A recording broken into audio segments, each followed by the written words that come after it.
The eLife Podcast from eLife, the open access journal for outstanding research in the life and biomedical sciences. Online at elifesciences.org. Hello, welcome to episode 104 of the eLife Podcast. I'm Chris Smith from The Naked Scientist, and in this edition, not just sound and light. Scientists discover that gambling machines use sensory stimulation to subvert the sting of losing. Also, signs that babies are born with the ability to dance, but why? And how malaria tunes into our body temperature to sidestep immunity. Up first though, some animals are very promiscuous. They mate frequently with multiple different partners, and songbirds are really good examples. Now this behaviour diversifies the gene pool, but it also has the effect of pitting the sperm of one male against the sperm of competing males, with the outcome that, in the long term, evolution selects for animals with the highest reproductive fitness, high sperm counts, and smaller, hydrodynamically optimised sperm that can swim very fast and outpace the competition. So what happens then at the opposite end of the reproductive spectrum, where animals like gorillas use their huge stature to fend off competition, giving one male sole access to all of the females? Well, that's what Vinnie Lynch at the University of Buffalo wanted to find out.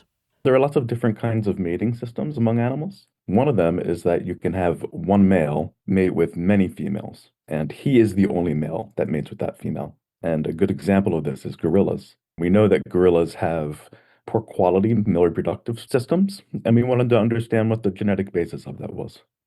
When you say it's a poor quality, what do you mean?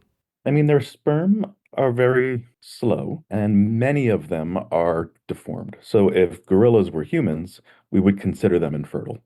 Presumably they make up for the fact that they have less agile sperm by being enormous themselves. So that male can just dominate that group by stature rather than sperm performance. Yeah, so in a lot of animals, sperm compete with each other from other males. But in gorillas compete with their great big bodies rather than their sperm. What are the consequences of that then? And why has nature allowed that to happen? Is that just a payoff? They can get away with it, so they do. That's exactly right.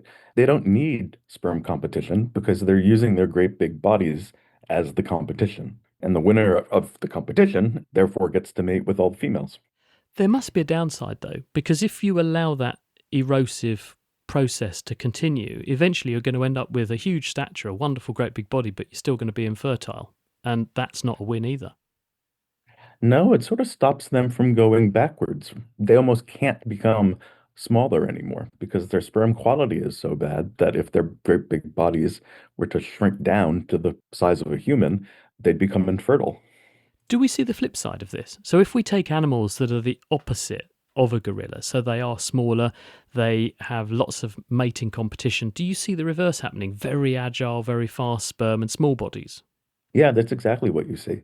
Chimpanzees have a mating system where multi-female, multi-male, everybody mates with everybody. They still have big bodies, but they're much smaller than gorillas.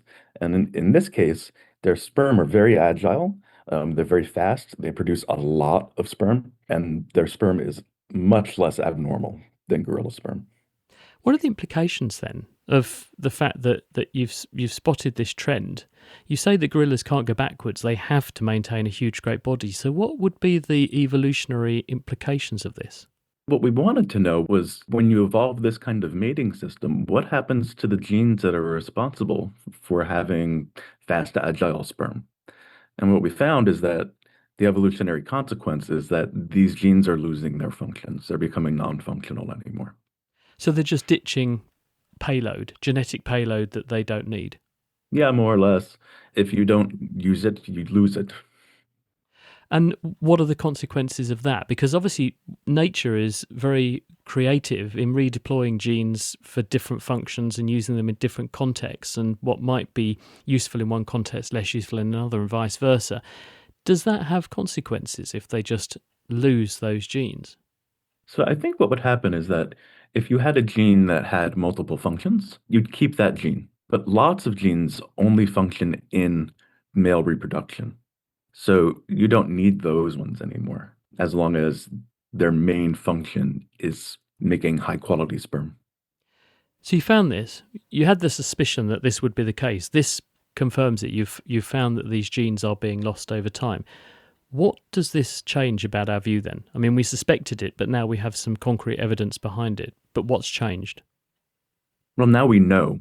It's one thing to suspect, and it's another thing to know. So now we can say this has happened, which tells us something about the process of evolution. And what is that? That when you evolve certain kinds of mating systems, you have consequences in your genes. Vinnie Lynch. Anyone who has ever been to a slot machine arcade or a casino knows that these places are an audio-visual extravaganza. Lots of bright, colourful, flashing and blinking lights coupled with exciting sounds and usually drumbeat-led music. Now, this is all designed to draw you in and persuade you to part with your money. And it seems to be a very successful strategy. Brett Hathaway at NIH has found that rats can be encouraged to make much riskier, high stakes, but ultimately high loss rate decisions when the wins are associated with rich light and sound stimuli. But it's not that the sounds and lights are reinforcing the wins. Surprisingly, the effect appears to be working by making the losses less painful. We were really interested in understanding cognitive processes that underlie a key effect that we found, that adding salient lights and sounds to a risky decision-making task in rats increases their risky choice. I mean, adding sound and light, Brett, it makes it sound like gambling machines. Yes, that's exactly correct. We know from the human research that there's something about these electronic gaming machines or slot machines that are really increase the state of immersion and could be particularly challenging for those with gambling disorder. So we're really trying to understand, what is the effect? Of course, we all know that these machines have tons of sensory stimulation going on. So what exactly is the effect of that on the decision-making process? How did you test it? What did you do with the rats? We use 6 different variants of this rat gambling task. So on this task, there's 4 different options they can choose from. 2 of them are low risk, low reward. So they actually maximize the ability to earn sugar pellets over time, versus the 2 other options are high risk, high reward. So they win more on a single trial, but they're more likely to lose. And when they lose, they go into this long timeout penalty. So they actually lose out on the maximum number of sugar pellets that they can earn. And if you compare all of those tasks side by side, you're saying that the low risk ones actually, if played consistently, would lead to a bigger reward than if you take the higher risk. Although you're occasionally going to get more lucky, overall you're less lucky because the reward total is lower. That's exactly right. And so for a gambler with a gambling problem or a company running a gambling arcade, they want the gambler to take the high risk option, low reward for them, high reward for the person running the gambling machine. The gambler's ideal choice would be the lower risk option. Yeah, so the designers of these machines are trying to obviously maximize their own wins. So they want people to getting that balance between keeping people engaged and, essentially thinking they're winning, whereas in reality, it's the slot machine companies that are winning out overall. So just played normally then, what do the rats do? Without any win-associated cues in the task, they actually are able to determine that these low-risk, low-reward options are better, and they maximize their choice of those options. They'll still sample the other ones a little bit, but overall, the majority of the time, they're going to choose these low-risk, low-reward options. They don't have much trouble figuring that out in the uncued version of the task. So then what did you change? We have a version of the task where we add win-associated cues. So this is across all 4 options. Any trial that they have a winning outcome and get those sugar pellets, there's a light and sound compound cue that is going to be played. In the standard version, these cues scale in length and complexity with reward size. So the low-risk, low-reward options have just 1 or 2 tones and 1 or 2 lights that flash, whereas the high-risk options, when they get that bigger reward, there's sort of a 7 to 8 tone that varies in complexity across trials that will play. And so we know that that version can result in a higher number of rats going for those risky options. When you make the rats get a really rich win like that with lots of stimulation, all those sounds and lights, and it's very dense and complex, that reinforces the choice they made. So if it was a high risk choice and they got a massive great win, it pushes them towards doing that again. That was kind of the hypothesis that we had before we did this current study, that because the cues are on the winds, it must be something about getting this really rich sensory information on the winds is going to, overemphasize those, and that results in repeating that choice. But actually from this study, it looks like it somehow changes the processes of the losses. They actually aren't able to integrate that information into the sort of value of that option. And so that is what's driving them to repeat that choice. That's really interesting, isn't it? Because we've all thought that it's the dopamine and adrenaline rush of the win, but you're saying it blunts the sting of the loss. Yes, exactly. And that's true. So in this study, we also included a version in which we cued both the losses and the wins, and we still got the risk-inducing effect. And we still saw that effect where they aren't attending to or able to integrate those losses. Yeah, what led you to that conclusion? Because I can see how the experiment leads you to the conclusion, well, we reinforce a risky decision with all these extra stimulations when they win, and that would encourage them to do it more. But I don't see how you were led to conclude that the losses are less painful. We used a method called computational modeling to basically come up with algorithms that should somehow represent the underlying cognitive process that the rats are using to come to these decisions. And we were able to use this technique to show that, we can produce data just from that model that matches what the rats do. And we were able to see that we had two different learning rates. So we had a learning rate for rewards, which is essentially when you get a winning outcome, how much is that going to update how much you value that option? And so we split out that learning rate for rewards and punishments. And we found that across these different tasks, having any version of a task where wins are associated with cues, that seems to decrease punishment learning rate. So they're not learning as much from those losses. Does the same apply in humans? So if you look at our behaviour when we're addicted to gambling, or we tend to go into a gambling situation, do humans seem to do what the rats do? And therefore, do you think the same cognitive mechanism is at play? So we have a couple lines of evidence that suggest that is the case. Someone else in the lab translated this task into humans and looked at the effect of win-associated cues, and we actually did replicate the effect in humans. I think the most sort of direct application of this to what goes on in a slot machine is this idea of losses disguised as wins, which is essentially where they play a win-associated cue. You've won some amount of money, but you haven't won as much as you bid in the first place, so it's actually a loss. But they play these sounds and lights as if you've actually won. And that seems to be a real driver of both gambling disorder and increasing the length of play, and actually alters your perception of how much you think you've won and lost. So I think that's some indication that these same processes are going on in humans, and particularly in gambling disorder. Really interesting. Thanks very much to Brett Hathaway there. You're listening to the eLife podcast that's produced by The Naked Scientists. I'm Chris Smith, and still to come, how birds equip their eggs to cope at altitude, and how malaria responds to fever by making our cells stickier.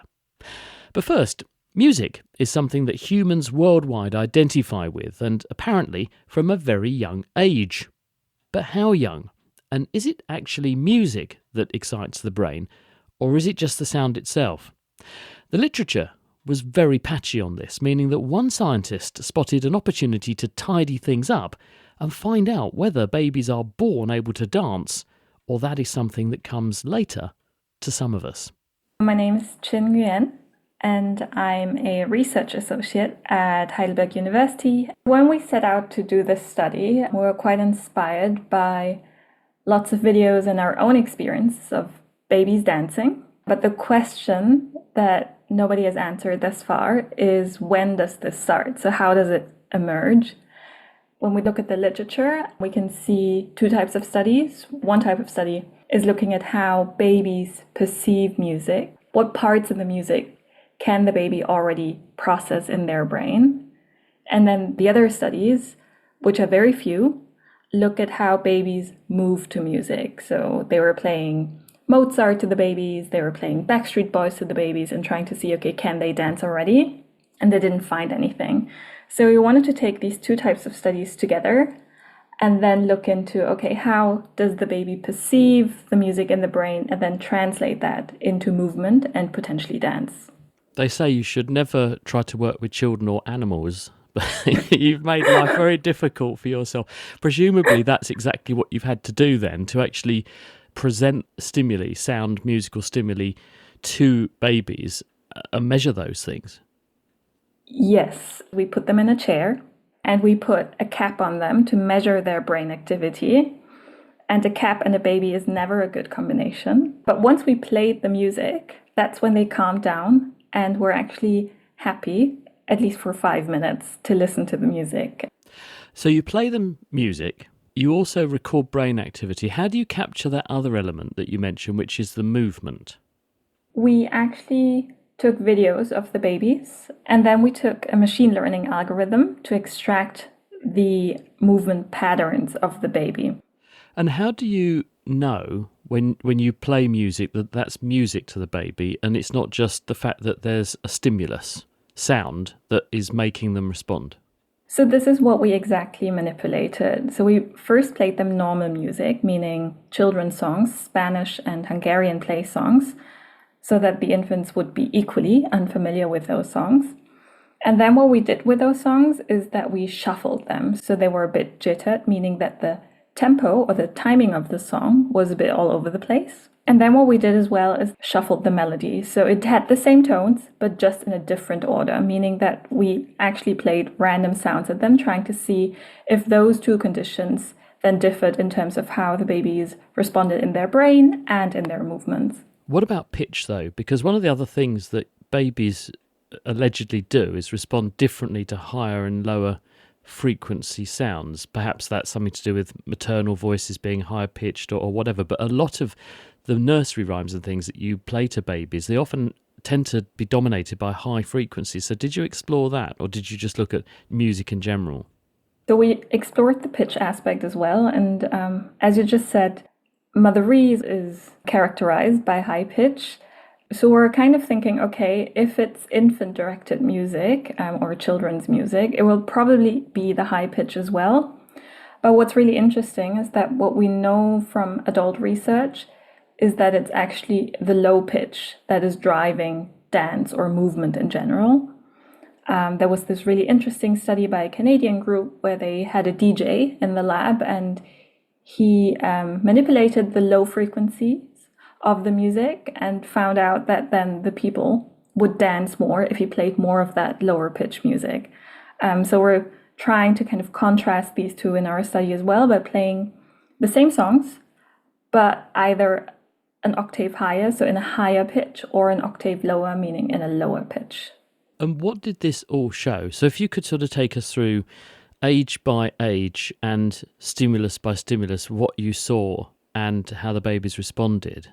The infants were 3 months, 6 months, and 12 months. What we showed them first was the music and the shuffled music condition. And what we found there is that the infants' brain responses were very consistent to the music. So they responded to each tone in the music in an enhanced manner, while the shuffled music condition didn't really elicit any robust response. That's interesting, isn't it? So it's almost like a baby's brain is pre-made to decode music. One could assume so. This sensitivity to music in comparison to random sounds is really, really interesting, yeah. How did that change over the year? What we can see is that the brain response in itself seems to mature, meaning that it becomes stronger and it becomes faster. And the frequency effects? And in terms of the frequency effects, there is a high-pitch sensitivity in the baby's brain, but only at 6 months of life. And then it kind of dilutes. And what happens with the movements? The babies, 3, 6, and 12-month-olds, show some sorts of movement that is informed by the music. So there's some rough coupling. What we did in terms of analysis is use the music to predict the movement. And there we see some correlation. But then in terms of robust responses in the movements, that's something we only see in the 12-month-old infants. So in a nutshell, babies are born able to listen to music and respond to it, but they don't get to dance until they're a little bit older. That's true. Why do you think that you see that pattern? There are many accounts to why we're able to move to music or move in time to music. I think that's the important thing, right? And some of the accounts say that it helps us process the music. It is rewarding.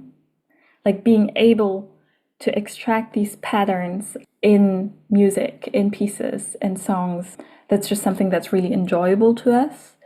And then on the other hand, there are accounts saying that this is also like once we're able to dance together or once somebody else sees these types of movements in us, that's some sort of signaling. It's a signal that either I'm in the same group with you, like in birds, you can say I'm trying to court you. That's when you see birds dance as well, right? I wondered also if this is actually partly how we learn to speak, because we match a movement with a sound stimulus. And obviously that's important for creating expressive speech as well as comprehending speech. And I wondered if we've used that evolutionary trait and turned it into a mechanism for learning languages. Yeah, that is absolutely an option. What the theory doesn't say is whether language or music came first, or whether it was language that then influenced music and dance.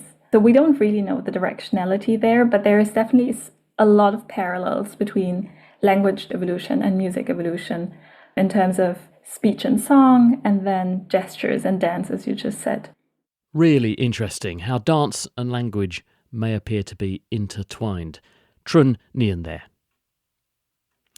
Birds' eggs face a conflict. On the one hand, they need to be gas permeable to allow oxygen in for the developing chick, but on the flip side, they also need to be strong and conserve water. Otherwise, the embryo is going to dry out before it completes its development. And some birds, of course, also nest at high altitudes, where air is more rarefied and much drier.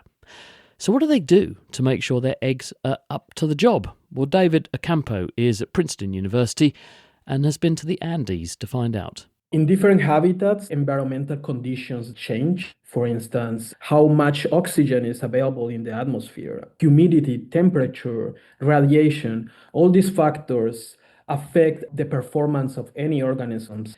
And so now imagine that you are a very small embryo developing inside an egg.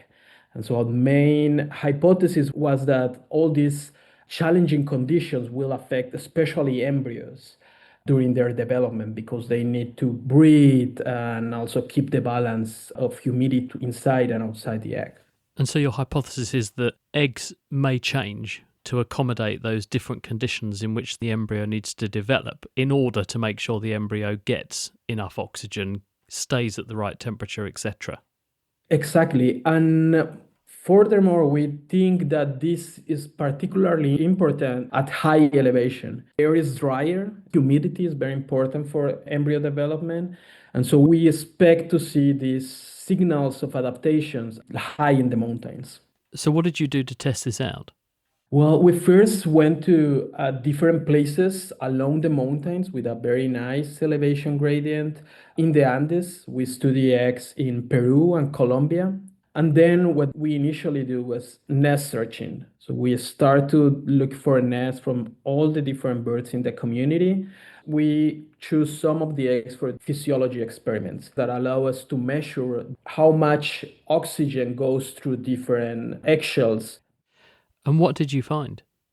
According to our predictions, the species at high elevations have lower rates of gas conductance to avoid desiccation. And then to understand the mechanism behind this process, what we did was take all these eggshells and use an electron microscope to study the nanostructure of the eggshell.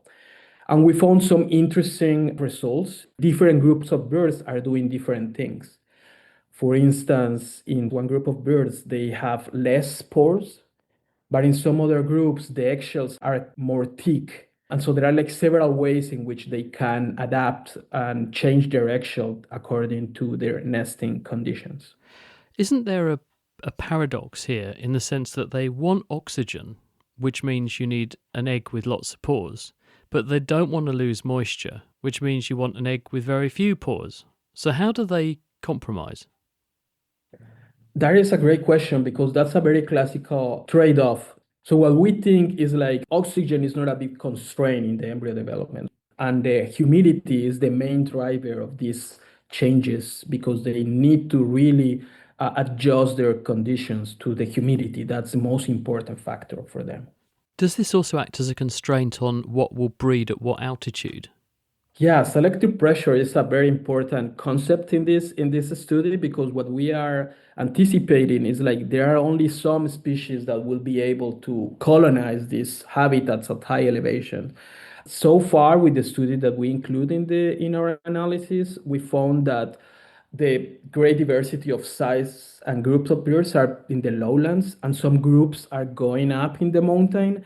But so far, from the tiniest hummingbirds to the big tinamous, they are able to colonize the high elevations. So at least in the Andes, we are seeing these different sizes colonizing different, like all these like top of the mountains successfully.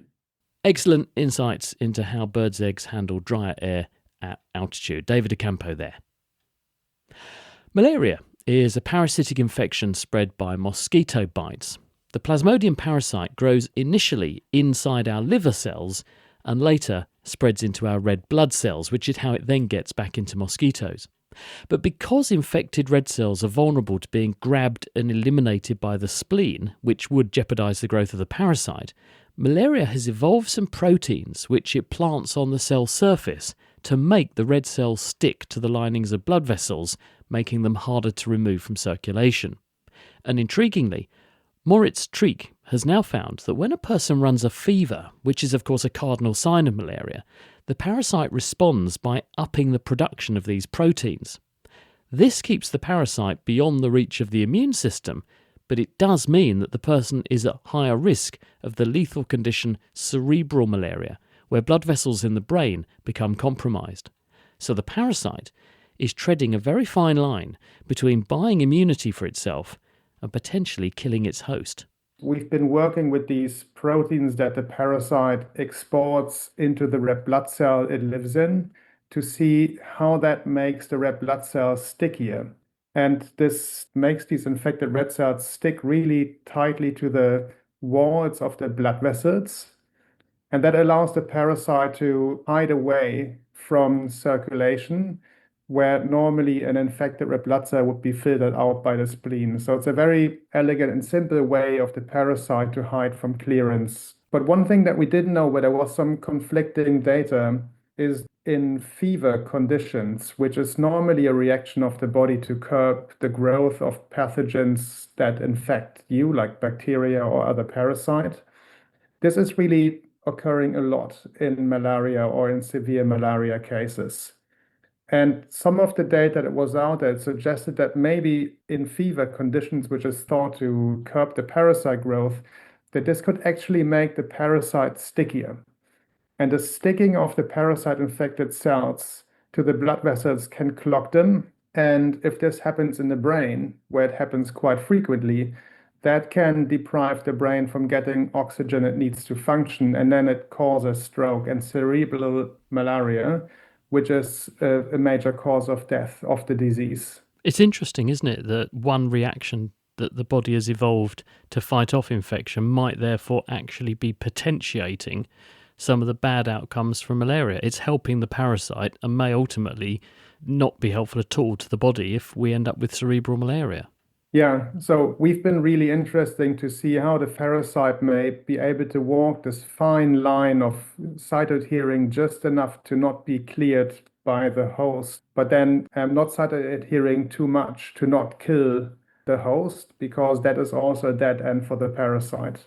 When the parasite infects a red blood cell, every 48 hours, so every 2 days, the parasite will multiply and then burst the cell open to release up to 30 new parasites to infect new cells. And when this happens, when you're infected heavily with the parasites, there's tens of thousands of parasites in each milliliter of your blood, then you get a strong fever response.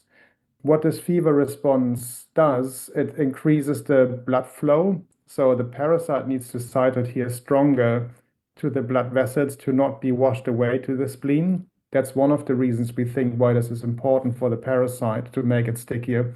The other reason is that elevated temperatures can make the infected red blood cell more rigid. So less soft structure of the red blood cell will also help the spleen to filter infected red blood cells away.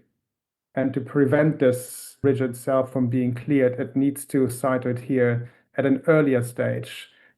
How is that achieved, do you think, then? The parasite actually brings more of this protein that it needs to cytoadhere to the blood vessels out into the red blood cell at an earlier time point. And is that temperature dependent?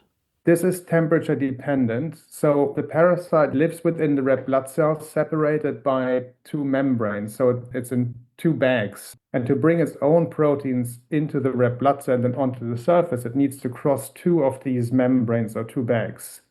And to do that, it brings a machine into these membranes to transport proteins across. And what we think that this machine works much more efficiently at elevated temperatures. But in humans, people often give antipyretics, temperature-lowering drugs, to humans with malaria. Is there evidence that they impact the disease through this mechanism you've discovered? We looked quite carefully at some trials that were out there, and there wasn't really a convincing clinical trial bar one where they looked at the outcome of antipyretics and severe malaria. There is one study that suggests that there may be a positive impact, but the consensus in the field is that more trials are needed that need to be tightly controlled to measure cytoadhesion, severe malaria, and antipyretic treatments. I think there is a lot of premise in testing that now. There's also another study that has been published in bioRxiv from Maria Bernabeu's group in Embil, where they have found that a fever temperature reduces the glycocalyx on the inner side of the blood vessels, which also leads to increased parasite cytoadhesion. So it could be that the combined effects that her lab has observed and our lab has observed lead to actually quite drastic increases in parasite binding upon fever shocks. So now I think we first need to replicate the combined effects in a laboratory setting and then a clinical trial to look at the outcome of antipyretics on parasite growth, and the severe outcomes would be important. We would have to be careful because if antipyretic drugs, so fever also reduces the growth of some parasite stages, but not the ones when the parasites really start to cytoadhere. If the antipyretic drugs also would increase parasite growth, but reducing cytoadhesion at the same time, it could be that there is adverse effects of that. So it would need to be tightly controlled. Fascinating. More at streak there. Well, that's where we have to leave it for this episode. You've been listening to the eLife podcast that's produced by The Naked Scientist. There are previous episodes, references, and also full text transcripts for these programmes, as well as details on how you can subscribe to this podcast over at nakedscientist.com/eLife. Do also please consider leaving us a review on Apple, Spotify, or wherever you get your podcasts. Just to note, The Naked Scientists also produce a weekly science programme which covers the latest leading science news stories, and you can get that one also wherever you get your podcasts, but at nakedscientist.com/podcast too.